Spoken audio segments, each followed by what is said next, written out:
చూడొచ్చు పవన్ కళ్యాణ్ నేరుగా అధికారులకి అయితే సూచనలు ఇస్తున్నారు. అదేవిధంగా చూసుకున్నట్లయితే పోర్టు నుంచి ఇంకా ఇటు పరిస్థితిలో కూడా రేషన్ బియ్యం దందా అనేది జరగకూడదని కూడా ఆయన సూచనలు ఇస్తున్నట్టు తెలుస్తుంది. అయితే ఎటువంటి చర్యలు తీసుకోవాలి, ఇప్పటికే కొన్ని చెక్ పోస్టులు ఏర్పాటు చేసినప్పటికీ కూడా పీడిఎస్ బియ్యం లోపలికి ఎలా వచ్చినాయంటూ కూడా ఆయన అధికారులను ప్రశ్నించిన పరిస్థితి కనిపిస్తుంది. పూర్తిగా చూసుకున్నట్లయితే ఆ కెమికలైజేషన్కి సంబంధించిన రిపోర్ట్స్ కానీ ఏదైతే ఈ గతంలో తీసుకున్న ఏదైతే స్టెప్స్ ఉన్నాయో అవన్నీ కూడా ఆయన నేరుగా పరిశీలిస్తున్న పరిస్థితి కనిపిస్తుంది. చూడొచ్చు డిప్యూటీ సీఎం పవన్ కళ్యాణ్ అయితే డైరెక్ట్గా యాక్షన్ పార్ట్లోనే ఉన్నారని చెప్పుకోవచ్చు. ఏదైతే ఇప్పటికీ ఇప్పుడు దాకా జరిగినాయని కూడా చెప్తున్నారు. అదేవిధంగా కొన్ని ఇన్స్ట్రక్షన్స్ కూడా ఆయన ఇస్తున్నట్లుగా కనిపిస్తుంది. పూర్తిగా చూసుకున్నట్లయితే దీనికి సంబంధించిన డేటాని ఆయన క్లియర్గా తీసుకుంటున్న పరిస్థితి అయితే ఇక్కడ కనిపిస్తుంది.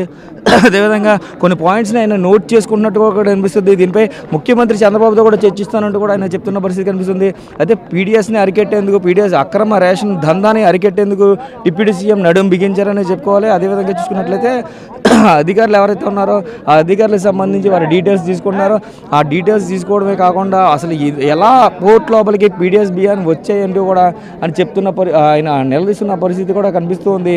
పూర్తిగా దీన్ని చూసుకోవచ్చు మన స్క్రీన్పై.